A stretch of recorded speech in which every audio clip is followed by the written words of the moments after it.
This microwave and my iPad apparently run on the same frequency. Let's learn physics.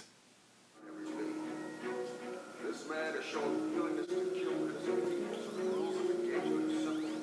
If you come across this man and care for your life, your lives go to die. You are authorized to use deadly force. What's in the bag? James, I know. It doesn't seem odd that he targeted an archive. It's like bombing a library. Chris, everything okay there? Yes, sir. Mr. Kirk is just acclimating to his new position as first officer. You got something to say, Kirk? Say it. Tomorrow it's too late. I'm fine, sir. My apologies. Spit it out, son. Don't be shy. Why the archive? All that information is public record. If you really wanted to damage Starfleet, this could just be...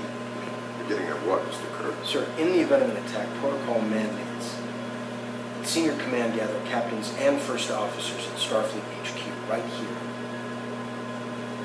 In this room. It is curious Harrison would come into your junction with a warp capability.